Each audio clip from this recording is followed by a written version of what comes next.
A paz do Senhor Jesus, eu sou o pastor Valdir, com mais uma sequência do estudo da carta de Paulo aos Romanos. Nós que está aqui hoje já no segundo vídeo desse livro.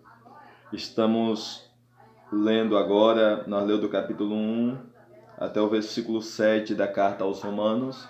Vamos ler agora do capítulo 8 até o capítulo 2 da carta aos Romanos.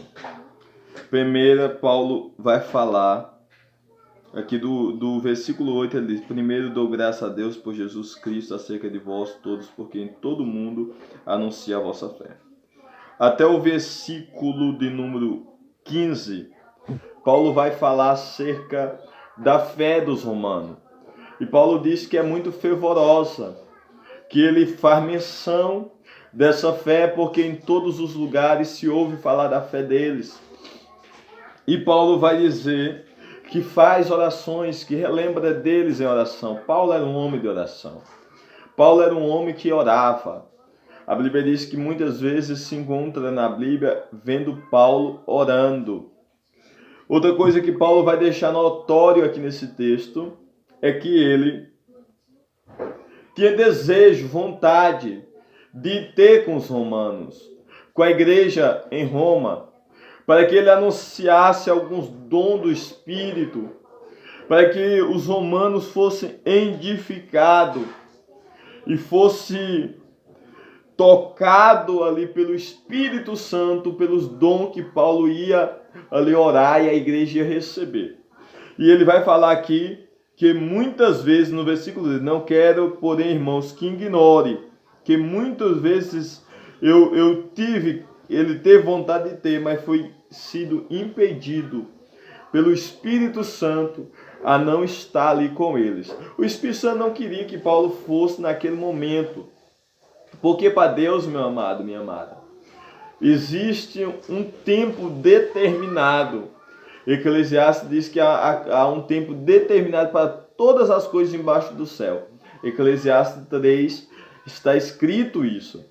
Então Paulo queria ir, mas Deus impediu a ida de Paulo naquele momento, porque Deus tinha um tempo certo para ele. Amém? No versículo 16 do capítulo 1, Paulo vai dizer: porque não me envergonho do evangelho de Deus, pois é poder de Deus para a salvação de todo aquele que nele crê, primeiro do judeu, depois do grego. Paulo vai aqui dizer um versículo mais conhecido, eu acho que é o versículo 1, capítulo 16, é um dos versículos, essa carta aos Romanos tem muitos versículos preciosos, mas esse versículo é um dos versículos mais lido, mais falado, muitos pastores falam, muitos obreiros falam, e é um versículo poderoso que Paulo explica que ele não se envergonha da Bíblia, do Evangelho de Jesus Cristo, porque ele sabe que o Evangelho ele tem um poder de salvação. E ele diz: não me envergonho, porque é poder de Deus para a salvação daquele que crê.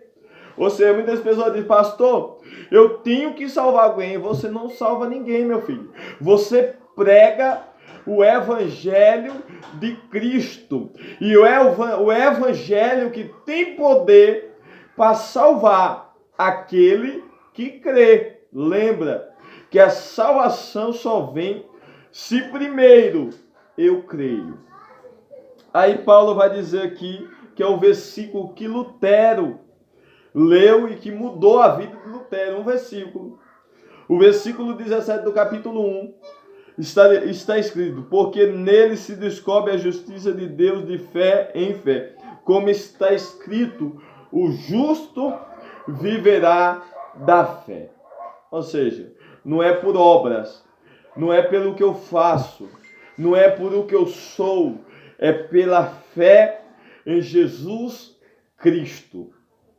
Aí ele vai falar da idolatria, do capítulo, do versículo 18 até o versículo de número 32. Ele vai falar acerca do pecado do homem. E aqui eu achei um versículo muito lindo, muito importante nós falar aqui nessa aula.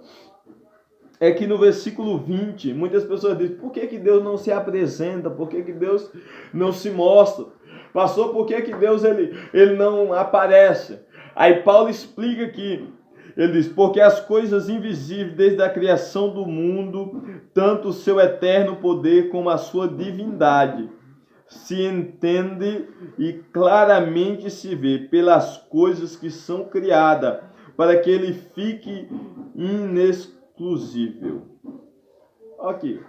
Deus, ele se vê pelo seu eterno poder, pela sua divindade, pelas coisas, o céu, a terra, o mar, como o mar se move, como o rio anda e não se enche, como a água desce e depois sobe o vapor, depois desce de novo. Há um controle, há um poder sobrenatural, que é o poder do nosso Deus. Ou seja, pelas coisas que foi criada, ele se manifesta todos os dias. Ou seja, para que ele fique inacessível. Ou seja, guardado, né? Mas todo olho se vê e consegue ver o poder de Deus, né? Aí Paulo aqui vai deixar no versículo 22, ele vai falar que o povo, dizendo ser sábio, tornou-se louco.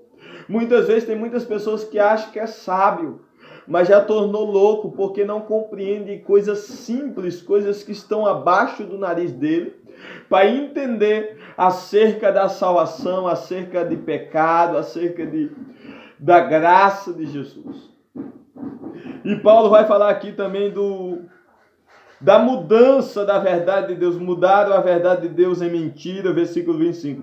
E honrar e servir mais a criatura do que o Criador, que é benigno. Ele vai falar acerca do homossexualismo, de homem, mulher com mulher, homem com homem. E ele vai dizer que até o varão deixou porque até as suas mulheres mudaram o uso natural, ao contrário da natureza. E aqui o varão com varão, cometendo torpe, recebendo em si mesmo a recompensa que convinha o seu erro. Ele vai falar acerca da mudança natural do que Deus criou. Deus criou macho e fêmea, homem e mulher, mas mudou a realidade. Então, Paulo explica isso porque eu creio que se ele explica, é porque já existia naquele tempo essa mudança. Sempre existiu, mas aqui no judaísmo era mais escondido. Mas quando Paulo vai pregar para outros povos, Paulo vê essa mudança. Então Paulo escreve mostrando que os homens foram por suas próprias paixões, seus próprios desejos, suas próprias carnalidades. E Deus entrega eles a próprias paixões, os seus próprios desejos infames, a qual terá a recompensa do erro, ou seja, do pecado. Quem planta, colhe. E Paulo termina isso explicando acerca dessas questões que Deus convém. Ou seja, Deus te abençoa, continua ouvindo a palavra de Deus. Na próxima aula nós estaremos estudando capítulo 2 da carta aos Romanos. Estaremos sendo edificados pela palavra do nosso Deus. Fica com Deus, anda no caminho da salvação, busca Jesus de Nazaré e siga Ele e creia que Ele mudará a tua vida. Em nome de Jesus.